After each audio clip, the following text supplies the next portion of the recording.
always have to check because I'm like afraid that I'm gonna film like a whole thing and then it's just gonna go bye-bye.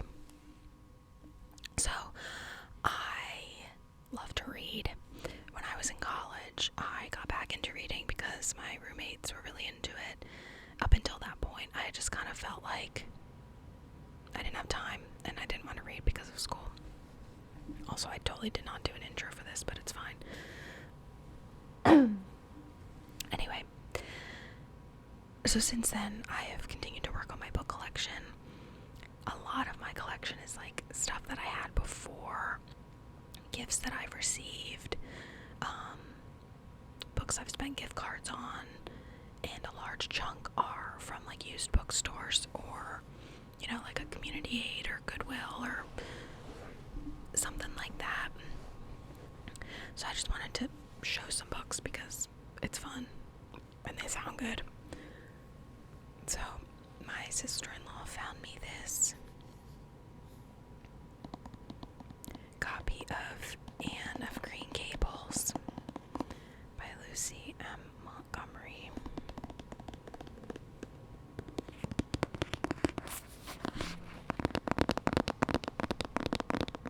It's very cute, as you can see.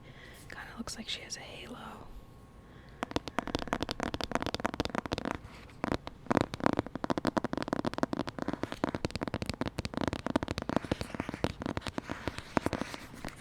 I had read the Great Illustrated Classics version of this when I was really young. If you know what that is, we're tracking. The spine sounds really good. But I had not read the real version until late last year. I think it was in like October or November. And of course, it was fantastic. I mean, there's a reason it's a classic. So if you don't know the premise of this, the main character is Anne Shirley.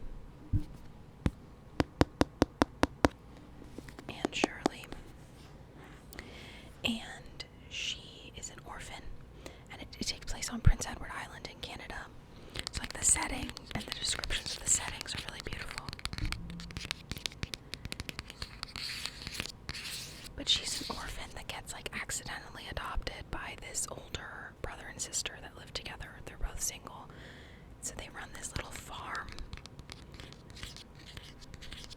And their intention was to adopt a boy to help with the farm work because the brother Matthew is getting older.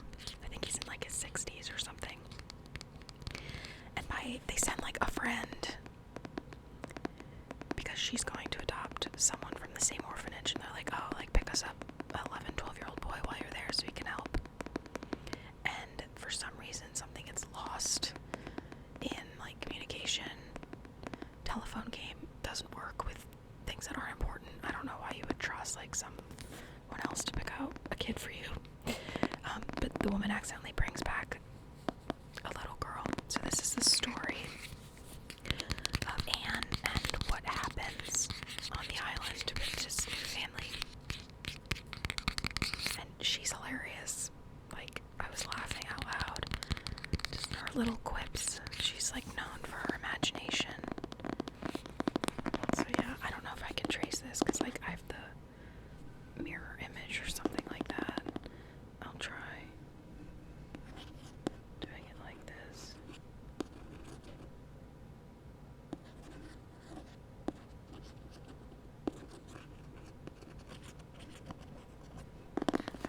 Sorry if that was really bad.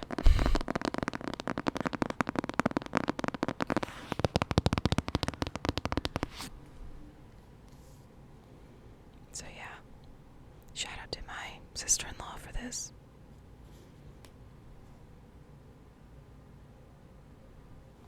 And the spine is really pretty. That's gonna look really nice on the shelf.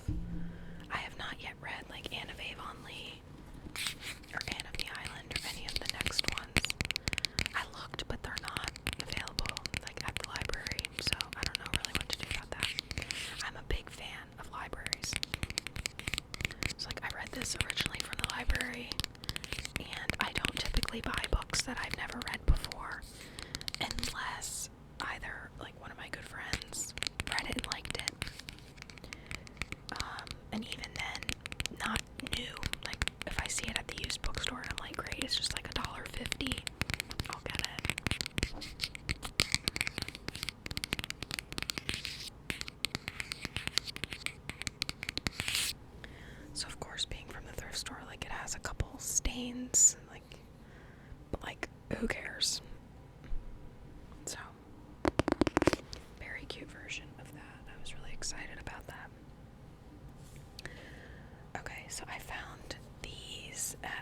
community aid. I think they were like $1 each, 99 cents. Oops, do I have them out of order? That's embarrassing. Hang on, this is very important.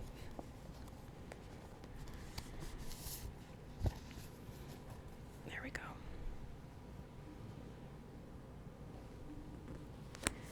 I have The Lord of the Rings. Now, I'm very embarrassed to say that I've never read these. And I've read The Hobbit. But I've not read these. I've seen the movies. My dad loves the movies, so does my sister's fiance, and like so do I, and my sister's now. So I'm very excited. It's not like too thick, but I know that these are considered like oh my gosh, the print is so small. It's considered like a masterpiece fiction, especially if you're into fantasy like I am. And I'm Catholic, so, and Tolkien, the author, was Catholic. So there's a lot of religious symbolism in these. That like you can read this if you're not religious, but if you are, it's fun to pick that up.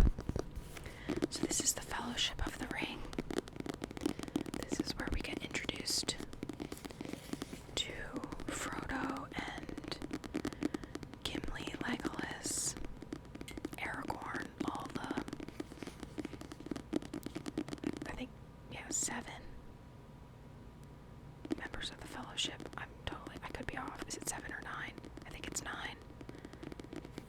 Because we have, let me test myself here. We have the 4 hobbits: Samwise, Merry, Pippin, and Frodo. So that's 4. And then you have the 2 men. You have Legolas and Boromir.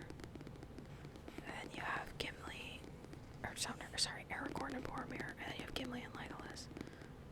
And Gandalf. So yeah, it's 9. I was almost gonna be really embarrassed. That's a Fellowship. And I mean, the covers are really nice. I haven't seen these anywhere else.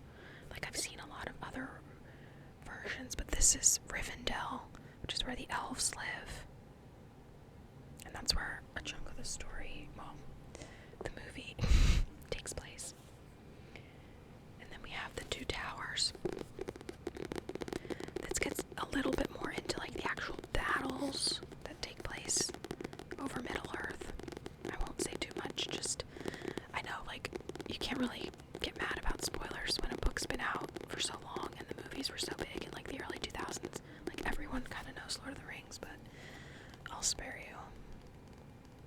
So I don't know which of the towers this is. I'm assuming it's where Saruman is, because it doesn't look like this is the one in Mordor, but I could be wrong because I don't know who that is. So yeah, I'm excited for that. That one's a little bit shorter, it looks like. And then this might be the longest. Return of the King. It looks like this is oh my gosh, the city on the side of the mountain. What the heck is that called? I'm gonna cheat and look on the back. Oh, it doesn't say. It starts with a G. It's on the tip of my tongue. Now all I can think about is Gandalf. Oh my gosh.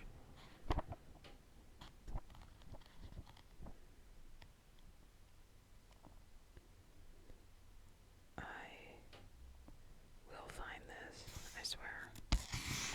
Good, we'll get some page turning as I search this, because apparently I'm a fake fan.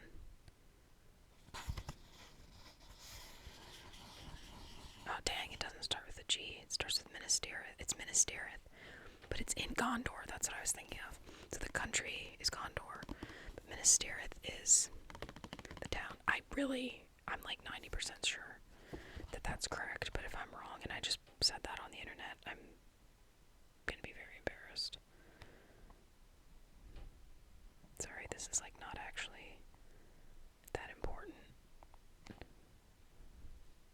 Yeah, you're going to Minas Tirith. I think that's right. This is like the culmination. You have the final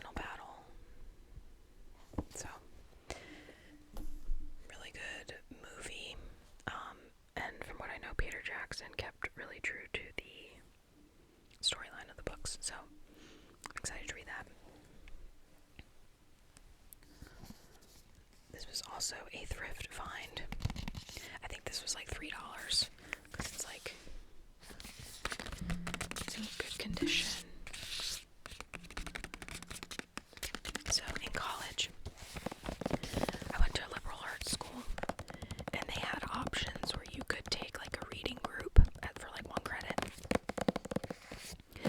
And so my first semester senior year, we went through Dante's Inferno. It was just like a 1.5 hour group discussion once a week. And then my second semester we did Purgatorio, and then they did Paradiso after I graduated. So I didn't get that. But I thought this was like so nice. And the fact that it's all in one is really nice. I thought the art was really cool. For $3, I was like, yeah. Now, I'm really sorry if that was loud. I'm not like, not that I'm like dumb, but I'm not necessarily smart enough to read this on my own, just because, first of all, the writing is older. Dante lived like a long time ago. But also, it's like a poem, and I am not good at interpreting poetry, but I will look online, and there are some, my mom was telling me about, there's some online classes you can take for free that just are like commentary on these. So it's just a way to kind of enrich my brain. I wonder what it looks like without the dust jacket. When I open it, the spine like sounds like it's cracking. So this is like kind of new sounding. Okay, it's not very exciting. I thought it would be more exciting. I mean, that looks cool. My comedy, but the rest is just blank.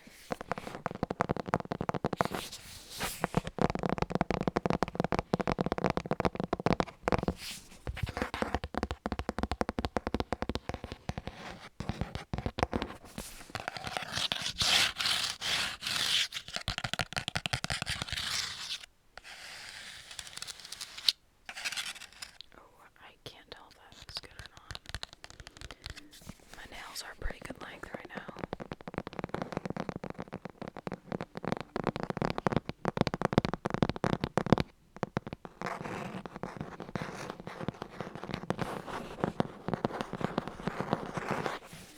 Okay. And lastly, this was not a thrift find. Here's the dust jacket.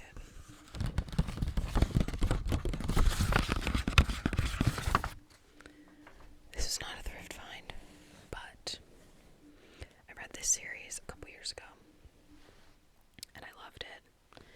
And I think I have I have 2 of the books that I got from the thrift store for like $1, but they're different covers. So I've seen like 4 different versions of these covers. So I have the original, and then a different cover, but I saw that they had come out with new covers. So this is, oh my gosh, this is the Ember in the Ashes Quartet by Saba Tahir. I hope I said that okay. So I got this at Walmart. Not a bad price. It was like $10 a book, and I had a gift card. So I was like, yo, why not? So I love this kind of thing. They do this with like Percy Jackson and Harry Potter too, if you buy the box set. Like, it's one picture.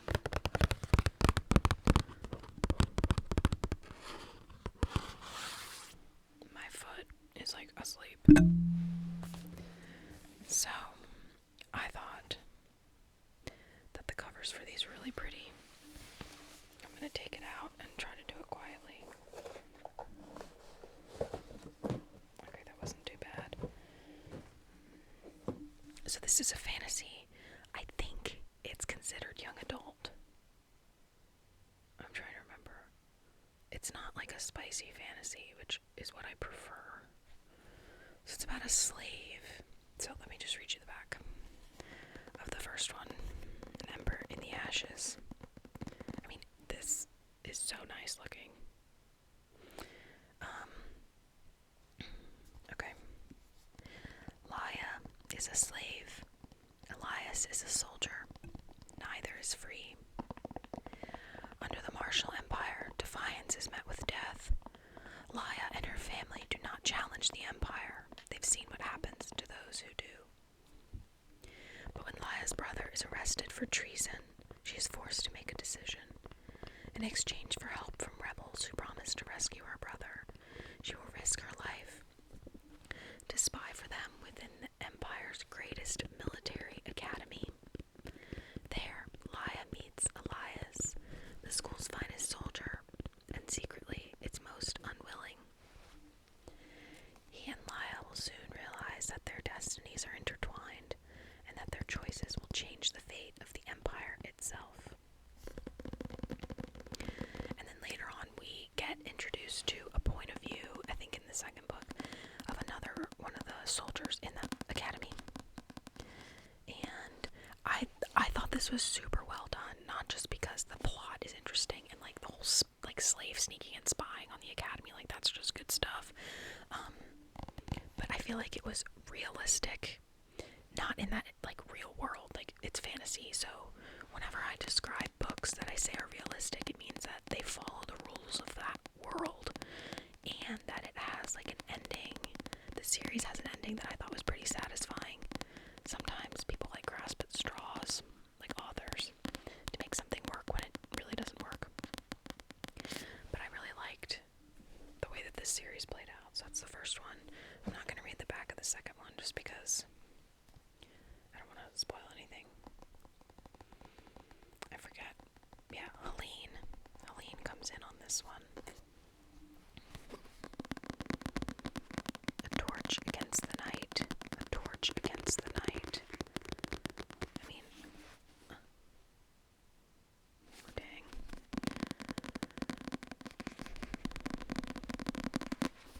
I literally just picked these up this morning. I was running errands and I was going to go with my sister-in-law to Barnes & Noble when I saw that these were out because I have a gift card, but they were cheaper at Walmart by like $15, so I'll get something else at Barnes. A Reaper at the Gates. I think this was the best one of the quartet. This was my favorite one. This and probably the second one. Adding Helene's point of view was actually really genius. Her story is really interesting. But yeah, this was the best one. I'm pretty sure most of these were like 5-star reads. Maybe one of them was a 4-star, I don't remember. And then Sky Beyond the Storm.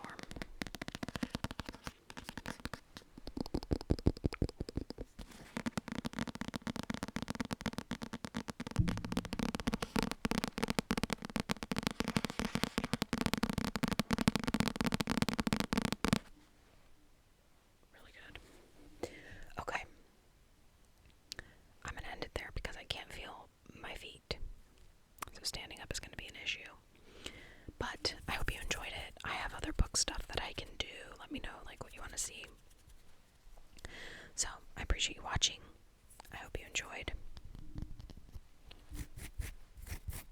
My hands are so dry because it's winter and it's the worst.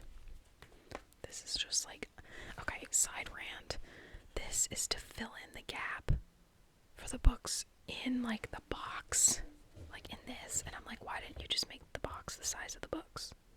Am I missing something? I've like never seen this before. Usually I can't fit books back into a box once I take them out. So maybe this was like a spacer so that the books will all fit. I have no idea.